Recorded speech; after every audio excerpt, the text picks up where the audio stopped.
ग्राहकांना smart meter बसवण्यात आले अध्यक्ष महोदय.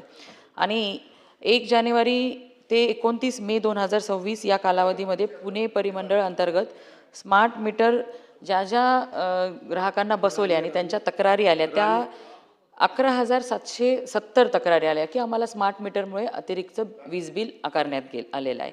परंतु आपण अशा ज्या तक्रारी आल्या त्यांच्या तिथे आपण चेक मीटर लावत असतो की खरंच ह्या आपण जसं सांगितलं की तो स्पीड मध्ये जास्त स्पीडनी ते मीटर चालतं की किंवा काय त्यामुळे जास्त वाढीव असं वीज बिल येतं का. परंतु फक्त 4 तक्रारींमध्ये 11,770 पैकी 4च तक्रारींमध्ये तथ्य आढळलं आणि आपल्याकडे चेक मीटर लावण्याची एक सुविधा आहे ज्याच्यामध्ये खरंच ते मीटर फॉल्टी आहे का, अतिरिक्त वीज बिल येतं का असं बघण्याची. म्हणून मी अध्यक्ष महोदय सन्माननीय सभागृहातील सर्वच सदस्यांना विनंती करते की स्मार्ट मीटरमुळे वीज बिल वाढतं अशा मुळीच नाही. उलट स्मार्ट मीटर आपण दिवसा जर वीज वापरली तर 85 पैशांनी आपल्याला सोलार सकाळी 9 ते संध्याकाळी 5 वाजेपर्यंत स्वस्त दरामध्ये वीज आपण ग्राहकांना मिळते. त्यामुळे स्मार्ट मीटरबद्दल जे मनामध्ये गैरसमज आहेत असले आणि तक्रार आल्यानंतर तात्काळ त्या ठिकाणी चेक मीटर लावून खरंच ह्यामुळे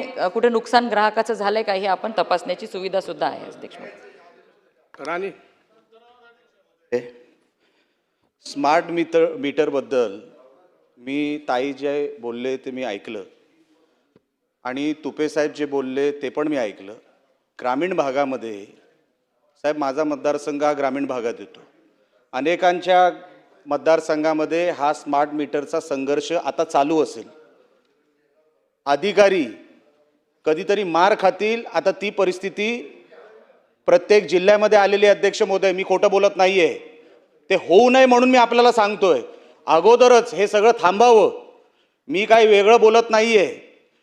ताई आपल्याला जे अधिकारी काही सांगत असतील फक्त 4% तक्रारी आल्या वगैरे सगळं खोटं आहे. 50%च्या वर तक्रारी आहेत पण खालचे अधिकारी का ब्रीफिंग देत नाहीत वरती मंत्रालयाला मला काही कळायला मार्ग नाही. स्मार्ट मीटरबद्दल काय होतं कधी कधी दुरुस्तीच्या नावाखाली ही लोक जातात तिकडे दुरुस्ती करायला आणि पटकन ते स्मार्ट मीटर तिकडे लावून टाकतात. ग्राहकाची ते परवानगी घेत नाही अध्यक्ष महोदय आणि पटकन ते दुसऱ्या स्मार्ट मीटरची तिथे इम्प्लिमेंटेशन करून टाकतात. बिलामध्ये वाढ होते. हे काय मला सांगायची काही गरज नाही अध्यक्ष महोदय. ग्रामीण भागामध्ये नुसती गाडी जरी नेली ना तरी स्मार्ट मीटरबद्दल तक्रारी करणारी लोक रस्त्यावर मिळतील तुम्हाला. म्हणून माझी विनंती अध्यक्ष महोदय मंत्री महोदय आपल्याला सुद्धा की ताई स्मार्ट मीटरबद्दल अनेक तक्रारी ग्रामीण भागामध्ये आहेत. त्याची दुरुस्ती करण्यासाठी तिकडचे अधिकारी हे काही तिकडे उपाययोजना करू शकणार नाही. त्यांना काही सांगू शकत नाही. ते कन्व्हिन्स करू शकत नाही की आम्हाला स्मार्ट मीटर का तुम्हाला द्यायचं आणि तुम्ही का घेतलं पाहिजे. तुम्ही म्हणतायत तक्रारी नाहीत पण असंख्य तक्रारी आहेत.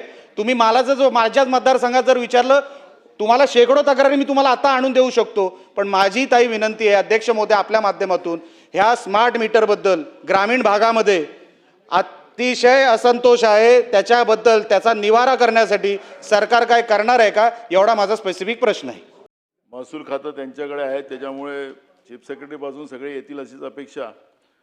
अध्यक्ष महाराज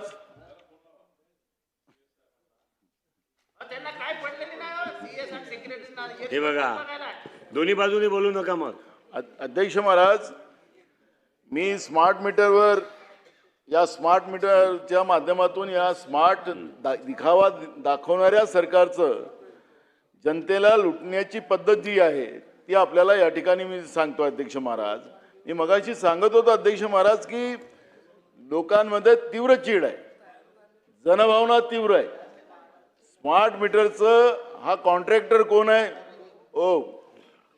हा कॉन्ट्रॅक्टर कोण आहे. कारण की याचे माणसं लोकांच्या घरात जातात.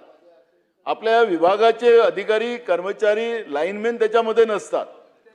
ते जातात आणि ते त्या पद्धतीनं त्या ठिकाणी जबरदस्ती मीटर लावतात. आणि जो जुना मीटर आहे जो चांगला मीटर कशासाठी लावता हा प्रश्न आता सगळ्यांच्या समोर निर्माण झाला. तुम्हाला प्रीपेड मीटरच्या नावाने तुम्ही सांगताय की पैसे भरा जसं मोबाईलचं असेल नाही तर तुमचं बिल लाईट आपोआप बंद होऊन जाईल. तुम्हाला आता लाईन तिकडे बँकेला पैसे भरायला जावं लागणार नाही.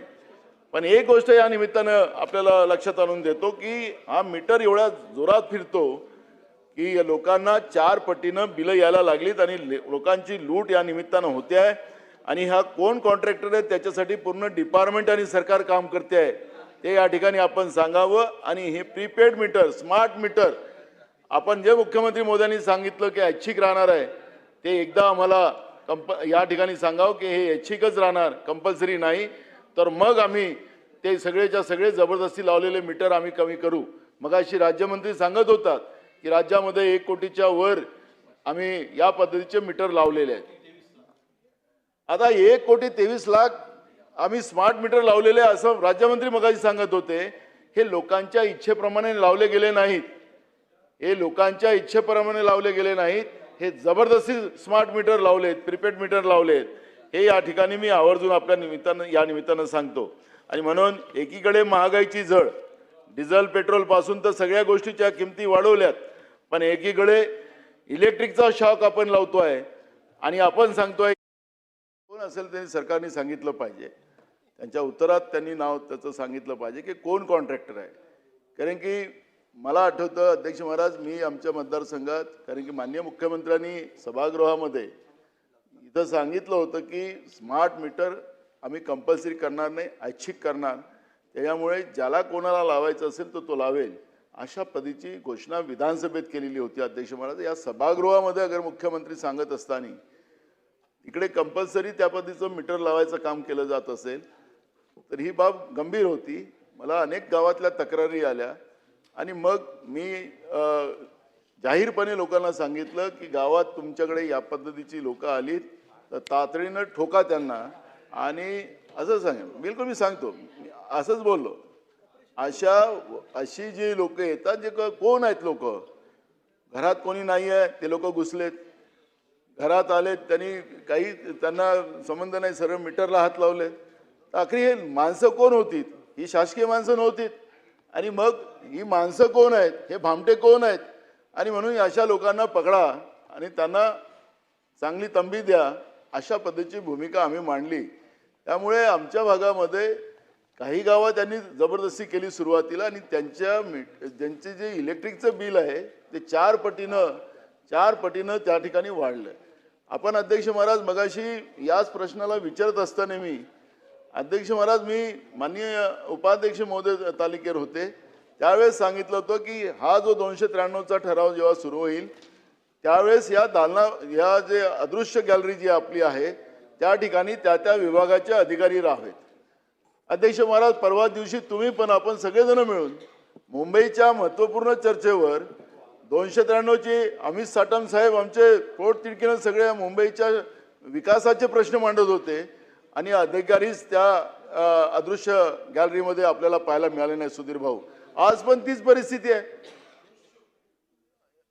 ही आज पण तीच परिस्थिती आहे. काय सरकारचा या प्रशासकीय व्यवस्थेवर दबाव राहिला की नाही राहिला?